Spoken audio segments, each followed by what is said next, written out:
आज लोग organic chemistry में आइडेंटिफिकेशन ऑफ कार्बन के ऊपर पढ़ेंगे। आइडेंटिफिकेशन ऑफ कार्बन को हम लोग एक और तरीके से बोलते हैं डिग्री ऑफ कार्बन एटम। किसी भी कंपाउंड्स मतलब ऑर्गेनिक कंपाउंड्स के अंदर कार्बन की कौन सी डिग्री है उसको कैसे फाइंड करेंगे। तो कार्बन की जो डिग्री होती है बच्चे लोगों 1 डिग्री भी हो सकती है, 2 डिग्री भी होता है, 3 डिग्री भी हो सकता है, या फिर वो 4 डिग्री भी हो सकता है।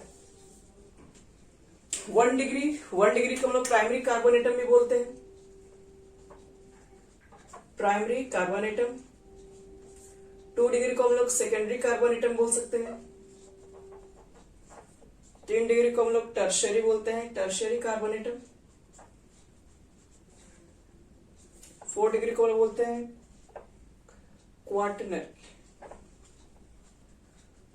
Quaternary carbon atoms. किसी भी कंपाउंड में आपको दिया जा सकता है पहचानने के लिए कि पहचान करो कि 1 डिग्री का है, 2 डिग्री का है, 3 डिग्री का है, 4 डिग्री का है। तो कैसे पहचान करेंगे? तो देखो, अगर तुम्हारे पास प्राइमरी कार्बन एटम होंगे उसको लिख के डाल, उसको कैसे पहचान करेंगे? तो प्राइमरी कार्बन एटम में क्या होता है? Carbon atom bonded to 1 carbon atom only. Primary carbon atom में याद रखना है जो कार्बन एटम होता है वो सिर्फ 1 ही कार्बन एटम से बॉन्ड होता है, जिसमें एक मीथेन भी आता है। मीथेन में सिर्फ एक ही कार्बन एटम, मीथेन के अंदर तो एक बॉन्ड कार्बन एटम से एक भी नहीं है, लेकिन मीथेन को भी 1 डिग्री कार्बन एटम यानी प्राइमरी कार्बन एटम में काउंट करते हैं, क्योंकि मिनिमम कार्बन है, एक ही कार्बन इसमें है। जैसे मान लो इथेन, आपसे पूछा गया कि इथेन के अंदर जो कार्बन जो प्रेजेंट है वो कितने डिग्री के हैं। तो यहां देखो, ये कार्बन सिर्फ एक ही कार्बन से जुड़ा हुआ है, तो ये कार्बन अगर सिर्फ एक ही कार्बन एटम से अटैच होगा तो ये 1 डिग्री का कहलाएगा। ये कार्बन एटम सिर्फ एक ही कार्बन एटम से अटैच है तो ये भी 1 डिग्री है। तो प्राइमरी का कहने का मतलब है कि ये जो कार्बन होगा सिर्फ अगर एक ही कार्बन से बॉन्डिंग होगा तो उसको बोलते हैं हम लोग प्राइमरी कार्बन एटम्स। बोलिए, CH4 एक एक्सेप्शनल केसेस है, बता रहे हैं, इसमें एक ही कार्बन है तो उसको वहीं से स्टार्ट किया जाता है, यही 1 डिग्री। अब इससे ये जिससे जिससे अटैच होगा ये 1 डिग्री हो जाएगा। इसमें कार्बन एटम क्या दूसरे कार्बन एटम से बॉन्ड ही नहीं, कि फॉर्मूला में सिर्फ एक ही है, तो CH4 हो गया, या फिर उसके अलावा जितने भी कार्बन मिलेंगे तो वो सब क्या होगा, वो सब क्या एक दूसरे से बॉन्डिंग होंगे। तो इसलिए मीथेन को प्राइमरी में रखा गया और बाकी मीथेन के अंदर कार्बन में कंबाइन कर करके बड़ा सा चैन स्ट्रक्चर बना रहे होते हैं। तो वो भी एक कार्बन अगर सिर्फ एक कार्बन से अटैच है तो वो 1 डिग्री का है। 2 डिग्री देखो थोड़ा सा अलग होगा। सेकेंडरी देखो बच्चे लोग कार्बन एटम किसे कहते हैं।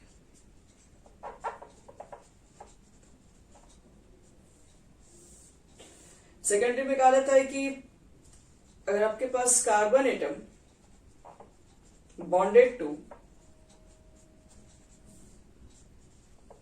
2 कार्बन एटम ओनली,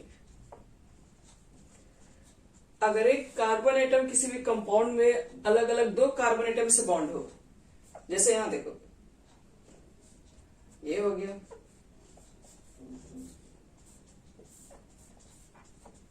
ये सब आपके पास हाइड्रोजन है। चलो बताओ, तो ये वाला कार्बन कितना डिग्री का होगा? ये कार्बन कितने कार्बन से बॉन्ड है? 1, तो ये 1 डिग्री बोलोगे। ये कार्बन कितने कार्बन एटम से बॉन्ड है? देखो ये इधर से भी है और इधर से भी है, एक ही किसे है तो है ना। और ये कार्बन को देखो, ये तो सिर्फ एक ही से बॉन्ड है तो ये 1 डिग्री कहलाएगा। चलो अब बात करते हैं टर्शियरी कार्बन एटम्स किसे कहते हैं, या फिर 3 डिग्री कार्बन एटम।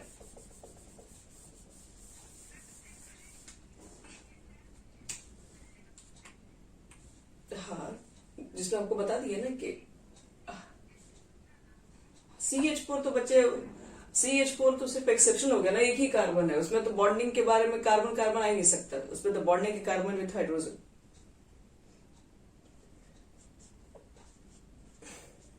देखो टर्सरी कार्बन एटम बोलो या 3 डिग्री कार्बन एटम बोलो, तो इसमें क्या बोलेंगे हम लोग, कार्बन एटम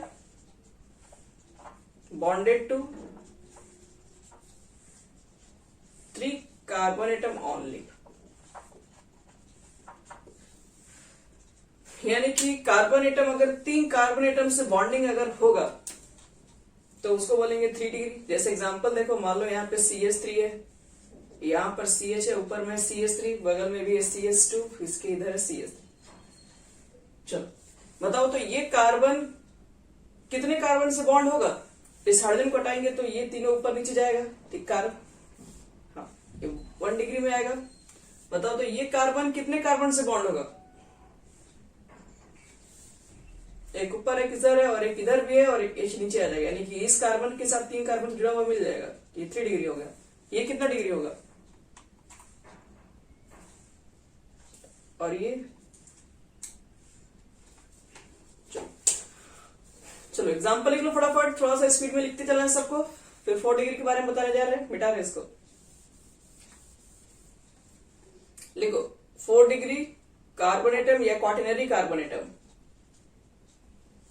तो डेफिनेशन बताने की जरूरत भी नहीं है, मुझे लगता है आप लोग समझ गए। लिख दीजिएगा carbon atom bonded to 4 carbon atom only.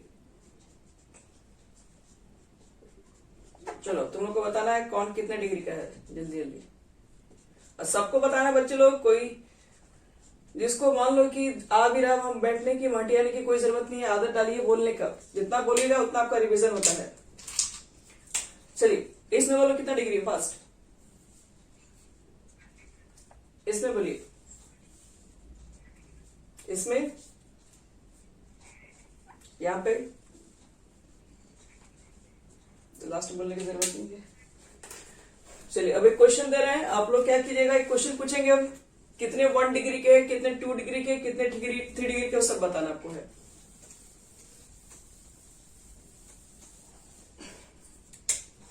Question लिखो, CH3 CH CH3 CH2 CH3 CH3 CH3, आपको बताना है कि 1 डिग्री वाला कुल कितना है, 2 डिग्री वाला कुल कितना है, 3 डिग्री वाला कितना है, 4 डिग्री वाला कितना है।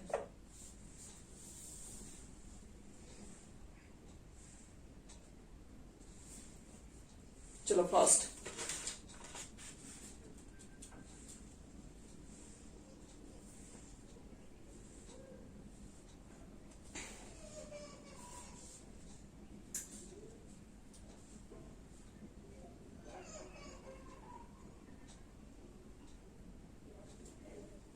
जल्दी जल्दी बोलो बच्चे लोग।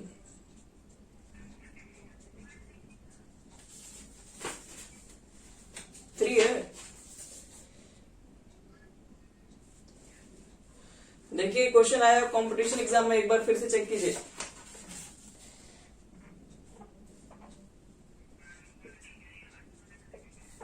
सबको देखेंगे ना, पूरा पूरा पूरा पूरा, कितना बोली, 5 किसने आंसर बोला है, आनंद, हम, चलो वेरी गुड, 5 है बच्चे लोग, नो डाउट।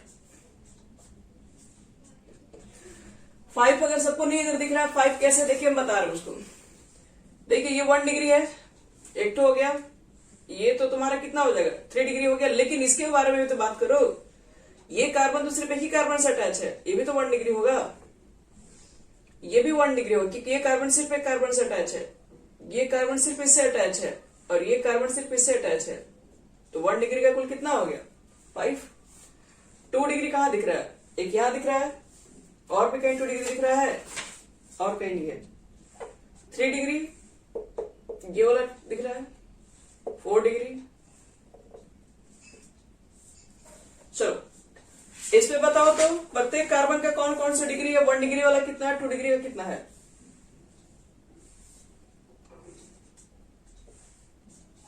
वन डिग्री कहां कहां होगा, इसमें कितना डिग्री, इसमें, या बोलिए बॉन्ड पे मत जाइए बच्चे लोग, कार्बन कितने कार्बन एटम से अटैच है, ये तो एक ही कार्बन से अटैच है, तो थोड़ी ना कार्बन हो गया, बॉन्ड तो है, कार्बन तो एक ही है। और ये हो गया 1 डिग्री। चलिए इधर बताइए, इसमें इस कार्बन में, इस कार्बन में, इस कार्बन में, लास्ट बेंजीन बताइए, ये कार्बन कितने डिग्री का है? ये कार्बन सारा कार्बन 2 डिग्री है ना, क्योंकि एक कार्बन 2 कार्बन से जुड़ा ही होगा हमेशा। तो ये तुम्हारा हो गया डिग्री आइडेंटिफिकेशन वगैरह करने की, कार्बन का कौन सा डिग्री अवेलेबल है।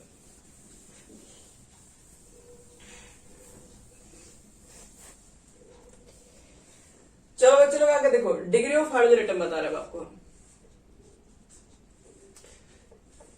Degree of hydrogen atom. सब लोग बच्चे थोड़ा अपना स्पीकर बंद कर दो, ठीक है, जब जरूरत होगा तो बोलिए।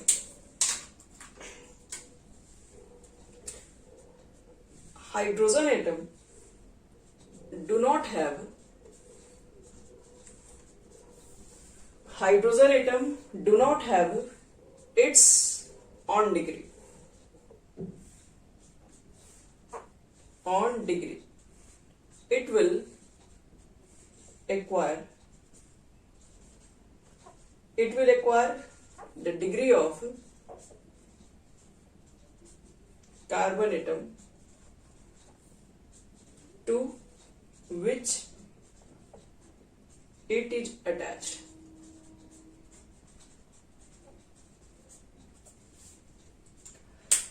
Hydrogen atom do not have it's on degree, degree of hydrogen निकालो, लेकिन हाइड्रोजन का खुद का अपना डिग्री नहीं होता, लेकिन it will be acquired degree of carbon to which it is attached. ये एक्वायर करता है, लेकिन कब, वो डिपेंड करता है कि किस कार्बन के साथ उसको अटैच किए हो। तो कार्बन का जो हाइड्रोजन होता है, मे भी 1 डिग्री हाइड्रोजन एटम हो सकता है, जिसको हम बोलते हैं प्राइमरी। 2 डिग्री हाइड्रोजन एटम भी हो सकता है, जिसको हम लोग सेकेंडरी बोलते हैं। 3 डिग्री हाइड्रोजन एटम भी हो सकता है, जिसको हम लोग टर्शियरी बोलते हैं।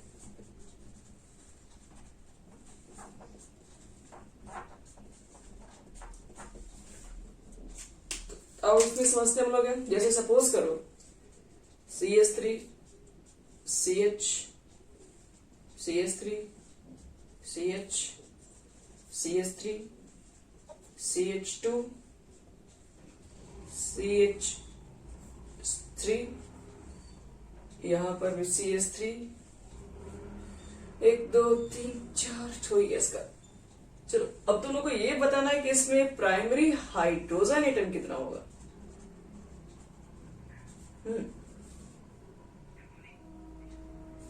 प्राइमरी हाइड्रोजन एटम, तो प्राइमरी हाइड्रोजन एटम पहले आराम से बताएंगे, ये तो हड़बड़ में सब गड़बड़ होने वाला। पहले प्राइमरी हाइड्रोजन एटम है कौन सा, तो पहले आप चेक कीजिए कि प्राइमरी कार्बन एटम कहां कहां है। एक यहां पर है, यहां पर भी है, यहां पर भी है, और इधर भी कॉर्नर पे एक मिल जाएगा, इस पर भी मिल जाएगा। टोटल बच्चे लोग प्राइमरी हाइड्रोजन एटम हाइड्रोजन को छोड़िए, टोटल प्राइमरी जो कार्बन एटम यानी 1 डिग्री का जो कार्बन है वो 5 है। तो इस 5 कार्बन के साथ कितने हाइड्रोजन अटैच है उस पे चेक कीजिए। 3 3 3 3 3, यानी कि 1 डिग्री हाइड्रोजन एटम कितना हो जाएगा, तो 5 इंटू 3 यानी कि कितना, आपके पास 15 1 डिग्री के हाइड्रोजन एटम होता है, यानी प्राइमरी हाइड्रोजन एटम है। पहले देख लो कि प्राइमरी कार्बन कितने हैं, तो प्राइमरी कार्बन तो समझ में आ गया ना, 5 है इसमें, और प्राइमरी कार्बन के साथ जितने हाइड्रोजन अटैच होंगे, तो इसमें 3 हाइड्रोजन है, इसमें भी 3, सारे कार्बन सारे हाइड्रोजन को ऐड कर दो, यानी 1 डिग्री कार्बन के साथ जितना भी हाइड्रोजन लगा होगा वो सब तुम्हारा प्राइमरी हाइड्रोजन एटम होगा। आगे बस समझ में, 3 यहां पर था, 3 था, 3 था, 3 था, 3 था, तो 5 बार 3। चलो 2 डिग्री के पहले कार्बन चेक करो कितने इसमें है, यही वाला दिख रहा है, और भी कहीं है,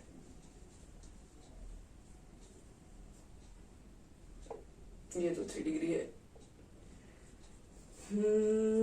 एक ही दिख रहा है, तो 2 डिग्री कार्बन जब एक है तो बताओ हाइड्रोजन इसके साथ कितना है इन सेकेंडरी हाइड्रोजन एटम। चलो अब टर्शियरी कितना हो जाएगा, टर्शियरी एक यहाँ पे दिख रहा है और एक टर्शियरी यहाँ पर भी है 1 2 3, और एक टर्शियरी आपका यहाँ पर भी होगा।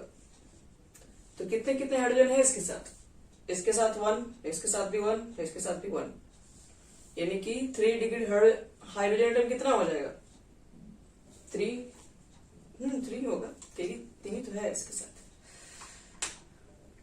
तो बच्चों लोग जब भी primary secondary tertiary hydrogen atom के ऊपर बात करेंगे तो आप केवल प्राइमरी कार्बन खोल लो, प्राइमरी कार्बन समझ में आ गया तो उसमें हाइड्रोजन के नंबर को देख लो, वही बतलाता आपको है कि कितने आपके पास 1 डिग्री हाइड्रोजन एटम है।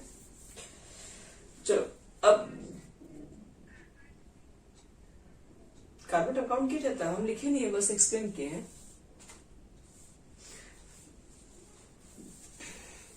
चलो अब तुम लोग को हेडिंग करना है representation form of organic compound, representation form of organic compound.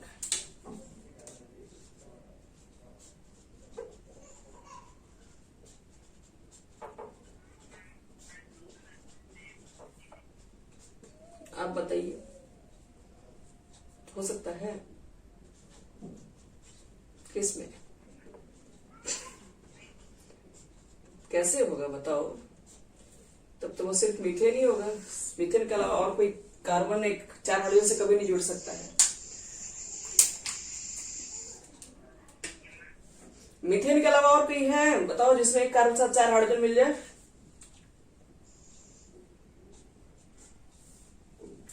पर कार्बन पे 4 हाइड्रोजन नहीं है जाता है, तो फिर कार्बन कार्बन से एक कार्बन अटैच हो जाता है। देखो रिप्रेजेंट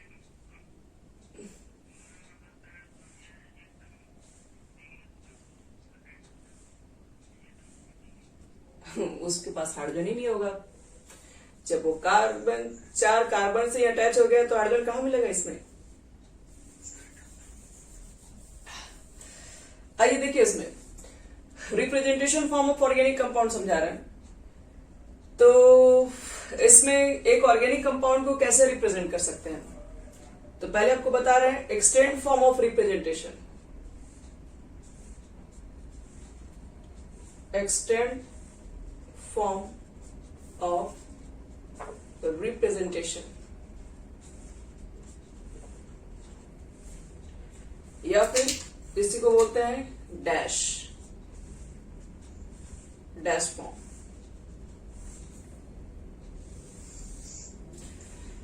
यानी कि each atom is clearly written with its bonding with other atom। देखो इसमें होता क्या, एक लाइन लिख लो सबके बारे में। Each atom is clearly written with its bonding with other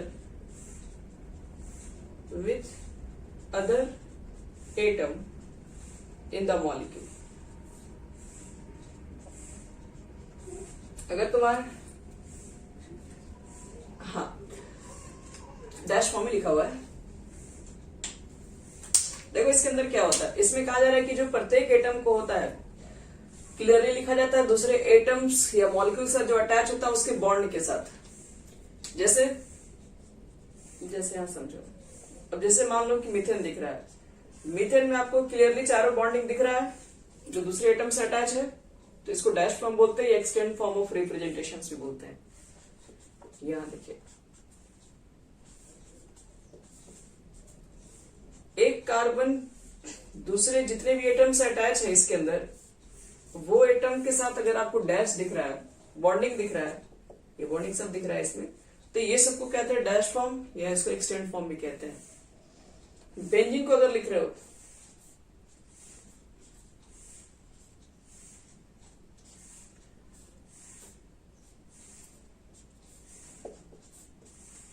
तो बेंजीन के अंदर आपके पास जितने कार्बन हैं, जितने हाइड्रोजन है, वो सबको आप देख सकते हैं, उनके बीच के बॉन्डिंग को देख सकते हैं।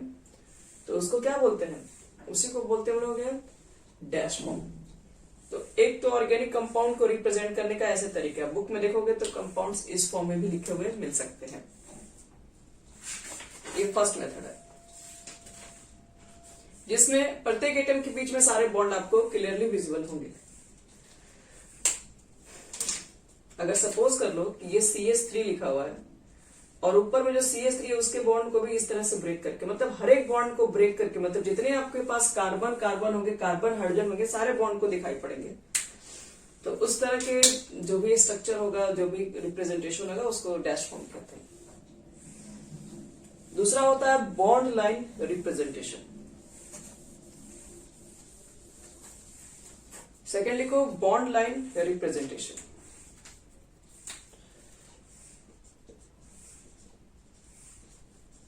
Bond line representation.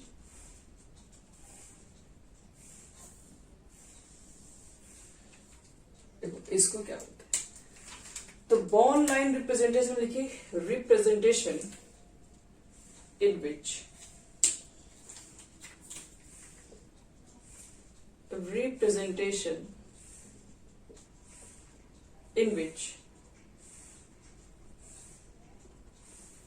we draw the molecule by lines and we consider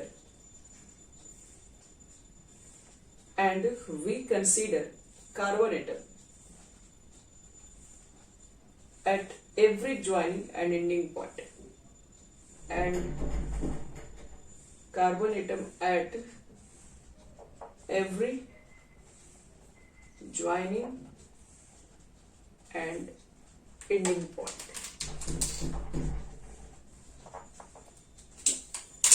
एक मिनट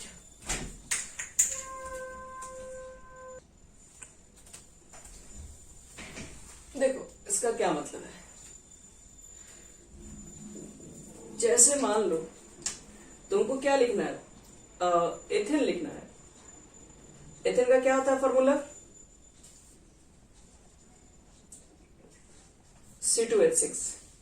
तो देखो ऐसे ऐसे लिखते हो CH3, और जैसे हम आपको डैश फॉर्म में लिख के दिखा रहे हैं, CH3 ये हो गया इथेन के लिए स्ट्रक्चर आप बनाएंगे। लेकिन अगर बॉन्ड एंड स्ट्रक्चर बनाना होगा तो 2 कार्बन है, तो ये हो गया इथेन का स्ट्रक्चर। इसमें 1 कार्बन है और 1 कार्बन यहाँ पर है, एक ज्वाइनिंग पे एक एंडिंग पॉइंट पर है, तो इसी को बोलते हैं आपके पास इथेन। इथेन के लिए हो गया ये ज्वाइनिंग एंडिंग पॉइंट, 1 कार्बन होगा, 1 कार्बन को बैलेंस करने के लिए जितने हाइड्रोजन चाहिए इसके अंदर छुपे हुए रहेंगे, आपको लिखे हुए फॉर्म में नहीं मिलेंगे। जैसे मान लो इस फॉर्म में लिखा हुआ है तो इसमें कितने कार्बन है? 3 कार्बन है, और इसका नेम क्या होगा? समय से, हाँ ये प्रोपेन हो जाएगा। ये बोलो ये किसका स्ट्रक्चर है?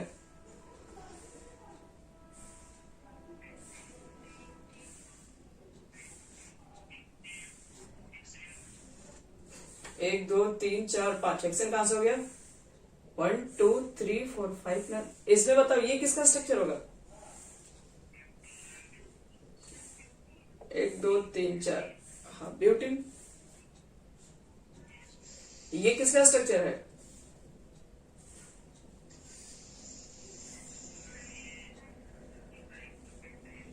हाँ साइक्लोब्यूटेन हो गया। तो बस यही है, इसी को बोलते हैं बॉन्ड लाइन स्ट्रक्चर। केमिस्ट्री में इसका बड़ा इस्तेमाल किया जाता है, क्योंकि इससे क्या होता है कम समय में हम लोग बहुत सारी चीजें लिख देते हैं। इसमें अपने आप हाइड्रोजन बैलेंस, अगर आपसे पूछा जाए बताओ कि इस कार्बन के पास कितना हाइड्रोजन होगा, तो क्या बोलोगे? एक तो बॉन्ड ये दिख रहा है, पहले कार्बन लिख लो तीनों, एक कार्बन के साथ बॉन्ड दिख रहा है, बाकी इसको 3 बॉन्ड चाहिए और अपने बैलेंसिंग को पूरा करने के लिए, तो यहाँ पर 3 होगा। इसके पास कितना होगा?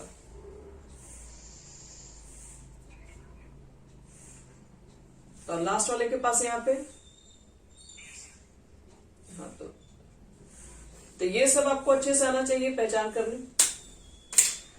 जिसको बोलते हैं बॉन्डेड लाइन रिप्रेजेंटेशन, जिसमें क्या होता है कि सारे जितने आपके पास एटम्स होते हैं, फॉर्मूला जो होगा उसको हम लोग बॉन्डिंग लाइन में ही रिप्रेजेंट कर देंगे। सबसे कम समय इसी वेस्ट हमारा होता है। चलो अब हमारे पास लास्ट है थर्ड, कंडेंस्ड फॉर्मूला रिप्रेजेंटेशन।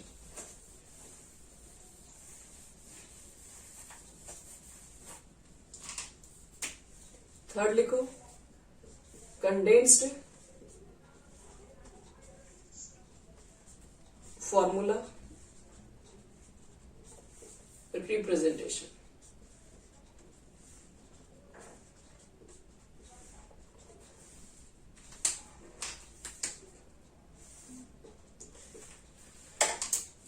चलो कंडेंस्ड फॉर्मूला का क्या मतलब है,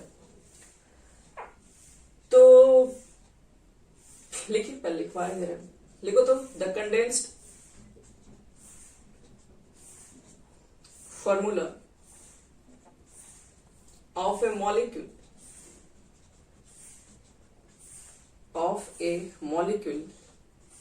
where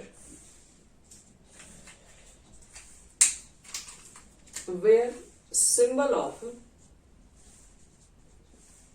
of atom are listed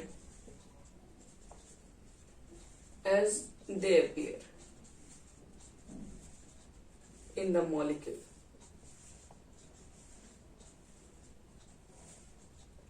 structure.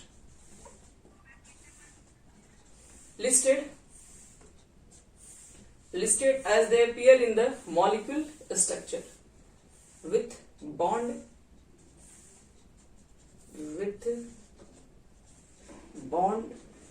dashes omitted.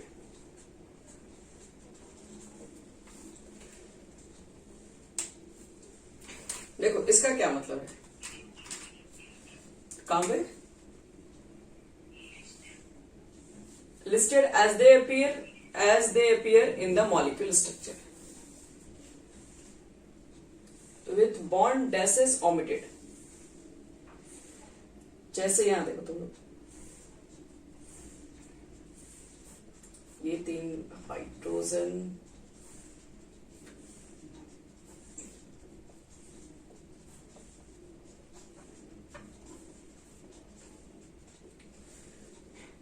ये तुम लोग को स्ट्रक्चर दिख रहा होगा ओपन चैन में।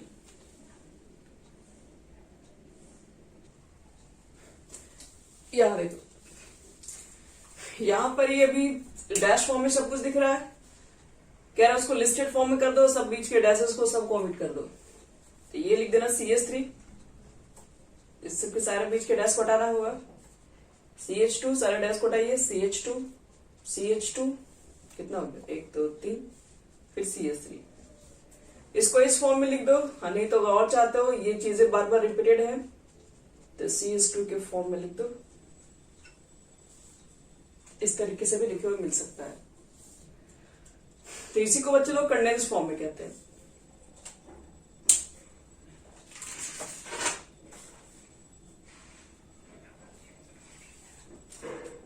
CH2 3, ये CH3, ये CH2 का होल 4 और लास्ट में CH3।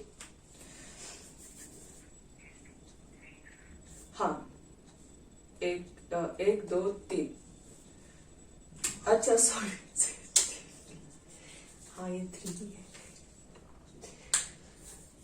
चलो बच्चों लोग, ये तुम लोग का हो गया है complete representation of organic compounds. अब आप लोग को बताते हैं identification of functional groups. Functional groups पहले तो होते क्या है और कितने होते हैं, कितने पढ़ने हैं, वो सब बताएंगे अभी। और एक ऑर्डर में आपको हम अभी ही बता देंगे, हालांकि ऑर्डर आपको बाद में पढ़ाते हैं जब ऑर्गेनिक कंपाउंड्स का नेमिंग करवाते हैं, लेकिन आपको हम क्या कर रहे हैं अभी सिखा दे रहे हैं ताकि आपको आगे जाके दिक्कत नहीं हो। तो जितने आपके पास ये फंक्शनल ग्रुप होते हैं उसको एक जगह एक्सप्लेन कर रहे हैं।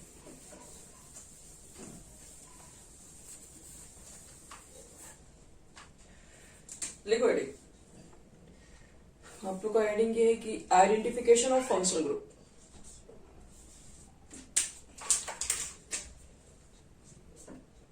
आइडेंटिफिकेशन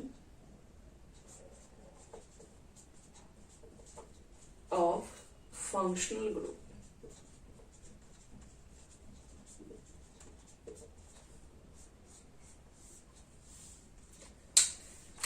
पहले 2 लाइन लिखते हैं फंक्शनल ग्रुप के बारे में। फंक्शनल ग्रुप लिखो, those group in the molecule, in which the molecule which define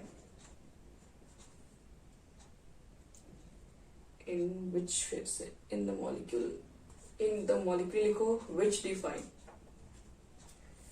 is the chemical and physical properties is known as functional group।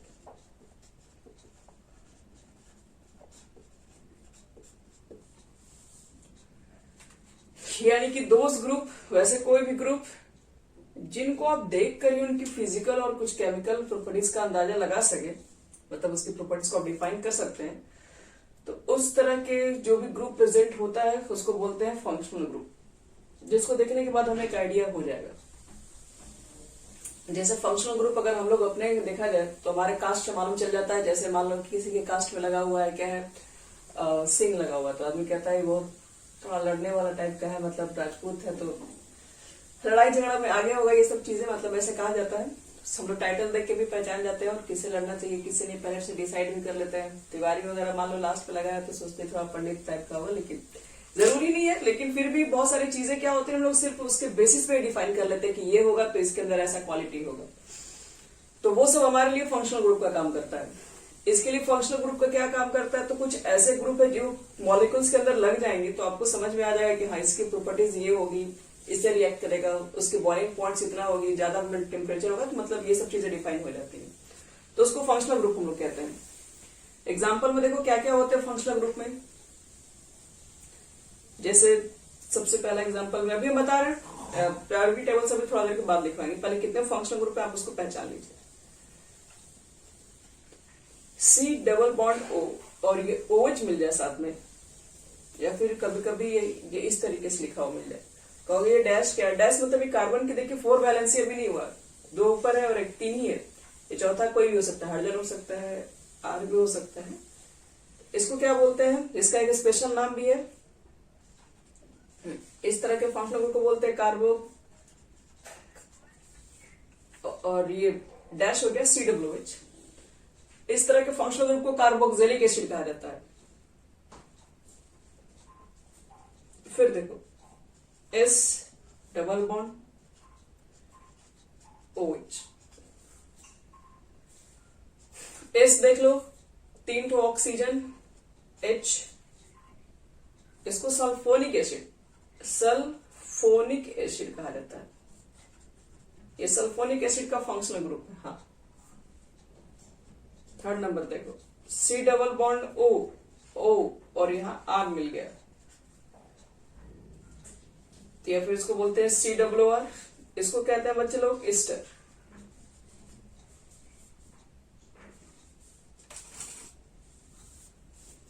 मिटा रहे ऊपर से,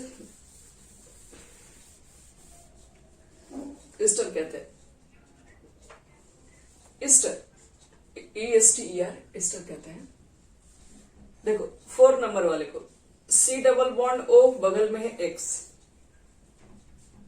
तो इसको देखो क्या बोलेंगे कि X की जगह पर आपका कुछ भी हो सकता है। ये X इज इक्वल टू क्या है, फ्लोरीन, क्लोरीन, ब्रोमीन, आयोडीन। इसको बोलते हैं बच्चे लोग, इस ग्रुप को एसाइल हैलाइड। इस फंक्शनल ग्रुप का नाम है एसाइल हैलाइड। अब यहां देखो C double bond O NH2, FCl BR X है ये X, या इसको बोलते हैं CONH2। इसको बोलते हैं बच्चे लोग एमाइड ग्रुप।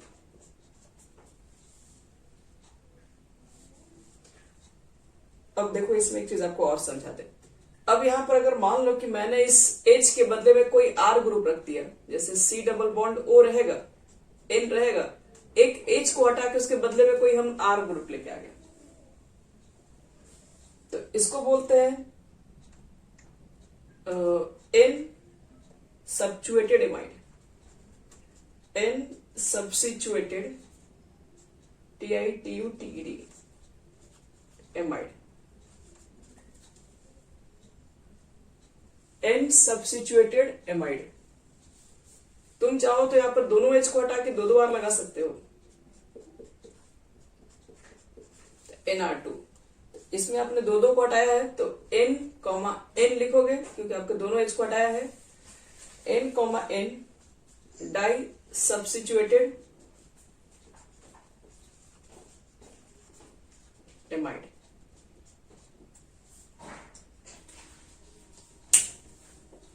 तो याद रखना एक चीज, सबसे बड़ी बात आपको मैं ये बता दे, ये अलग फंक्शनल ग्रुप है। अगर ये दिखाई पड़ेगा तो ये भी अलग फंक्शनल ग्रुप है और ये भी फिर अलग ग्रुप हो जाएगा। तीनों एक नहीं है, तीनों अलग अलग है।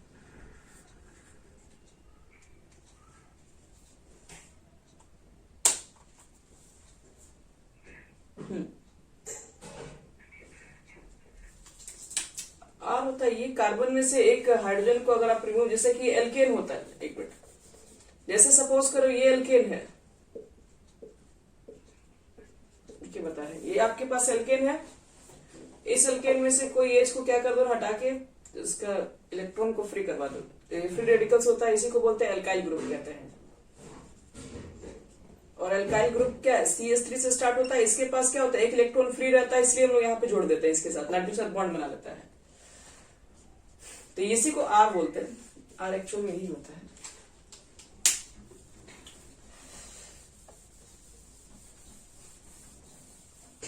अब देखो बच्चे लोग ध्यान से यहाँ पे नेक्स्ट फंक्शनल ग्रुप, ये याद रखना ये सब अलग अलग फंक्शनल ग्रुप है, क्यों मत काउंट कर लेना कि ये एमाइड है तो मान लो किसी क्वेश्चन में ये भी है और किसी क्वेश्चन में ये भी है, तो मत कर देना कि एक ही है, ये दोनों अलग अलग फंक्शनल, दो फंक्शनल ग्रुप काउंट होने लगेंगे। फिर देखो ये भी एक अलग फंक्शनल ग्रुप है, इसको शॉर्ट में ये दो बार लिखा हुआ है तो इसको ऐसे भी लिखा जाता है, देखो ध्यान से, C double bond O,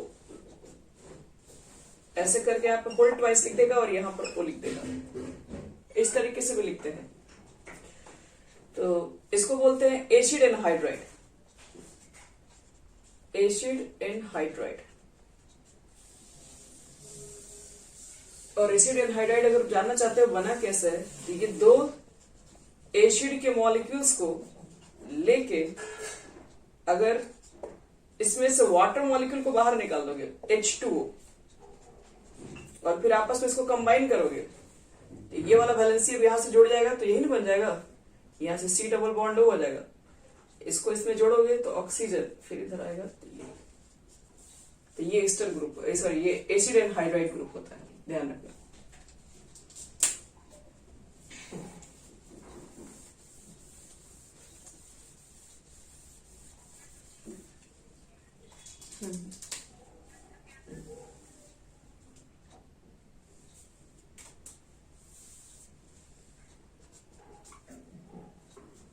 seven number देखो बच्चे लोग, साइनाइड ग्रुप Cn, और शॉर्ट में Cn भी लिखा हुआ मिल जाएगा, इसको बोलते हैं cyanide group.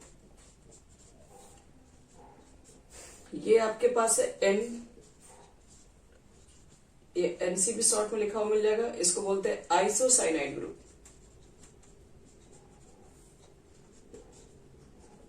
C double bond O, इसको कार्बोनाइल ग्रुप कहा जाता है। अब कार्बोनाइल ग्रुप में भी टाइप्स है, कौन कौन, तो अगर C डबल बॉन्ड O, इसलिए देखो डिफाइन है, अगर C डबल बॉन्ड O के साथ अगर यहां पर H लग गया तो इसको बोलते हैं एल्डिहाइड, या इसको CHO भी शॉर्ट में बोलते हैं।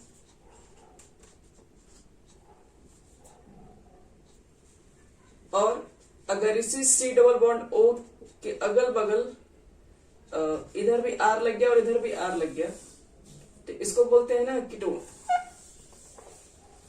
RCOR, ये हो गया तुम्हारा कीटोन हो जाता है।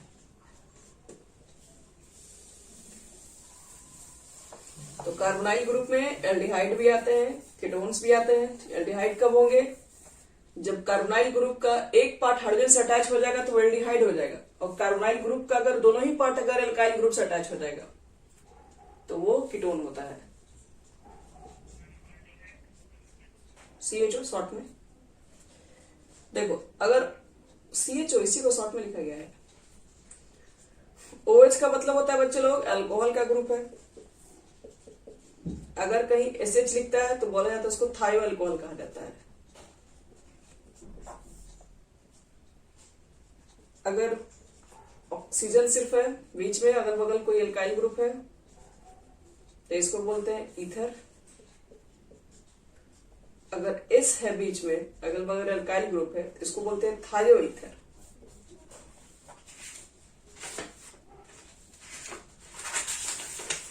फिर देखो, अगर कार्बन के साथ अगर ये ग्रुप अटैच है NH2 तो इसको बोलते हैं 1 डिग्री एमिन। 1 डिग्री एमिन में क्या होता है ना कि एक नाइट्रोजन के साथ 2 हाइड्रोजन अटैच रहता है। अब इसी में मान लो कि एक हाइड्रोजन को हटा के इसमें से एक R ग्रुप अगर हम लगा दें तो ये 2 डिग्री का एमिन कहलाता है। 2 डिग्री में क्या होता है, 2 to R जाता है, ये एक R यहाँ पर और एक R यहाँ पर भी हो सकता है। 3 डिग्री के एमिन में क्या होगा, ये तीनों हम लोग R को रिप्लेस, सॉरी दोनों H को रिप्लेस कर देंगे। एक H को रिप्लेस करोगे तो 2 डिग्री का एमिन बनेगा, और दोनों H को रिप्लेस कर दोगे मतलब बाई R से, तो ये हो जाएगा 3 डिग्री का एमिन।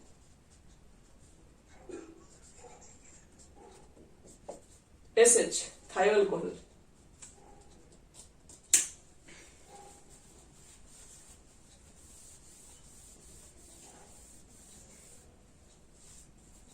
याद रखना 1 degree amine, 2 degree amine, 3 degree amine, 3 तरह के फंक्शनल ग्रुप हो जाएंगे।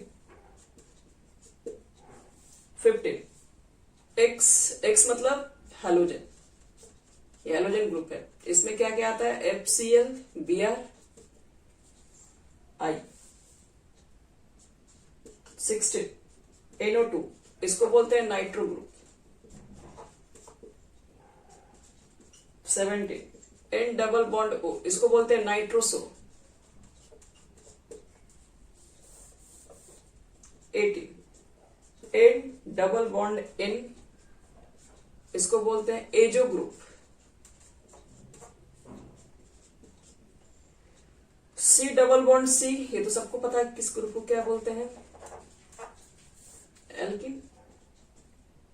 और C ट्रिपल बॉन्ड C, इसको एल्काइन। तो देख सकते हो आपके पास टोटल फंक्शनल ग्रुप हम यहां पर लिख दिए हैं, जिसको आपको क्या करना है, याद रखना है।